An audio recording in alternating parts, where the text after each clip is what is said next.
I feel like this year can go one of two ways. You're either super motivated and on track, full speed ahead, or you're already frustrated and discouraged because you feel like you ate too much sugar and hit snooze on your alarm. To tell you the truth, I don't like either one of these scenarios. And I've said it before. This is why I don't love the idea of New Year's, the pressure, the expectation. I know I talked about that in one of the last podcasts before we closed out the season, not about hitting the ground running, running straight into the arms of burnout and disappointment. I feel like I've learned my lesson. And I realize once again, if I'm speaking personally, I may be in another in between season or perhaps a transition. I have this sense that the Lord is doing something, but I'm not quite sure what. And I've learned to let go of my own expectations of what that may look like. And I'm trying really hard just to lean into trusting him rather than controlling him, if that makes sense. And friends, it's hard to get ready when you're not certain what you're preparing for.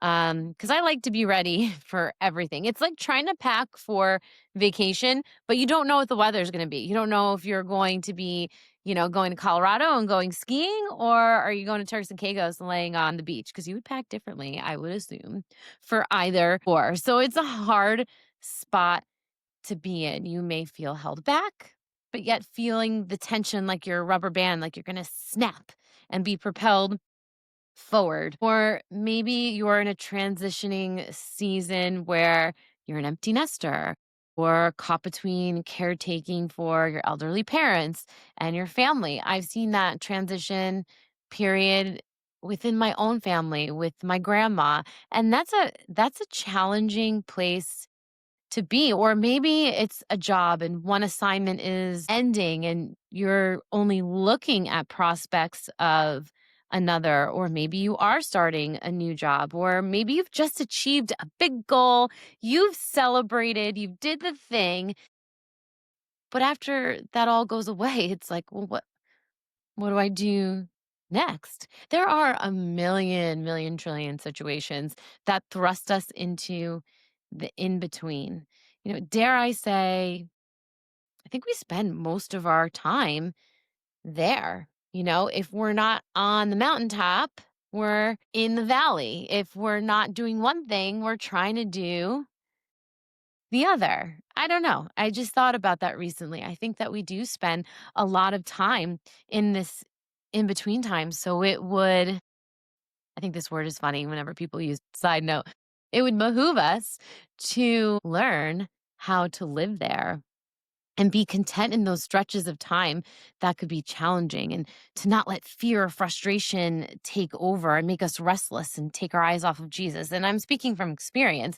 I get restless when I don't know exactly what I need to be doing. I like to run full speed ahead, but I feel like I've kind of learned my lesson with that. And I'm looking to put one foot in front of the other with the Lord instead of running ahead of him. So learning to be content and control my emotions would be key, because I feel like these in between times can really bring challenges and questions that test our faith for sure.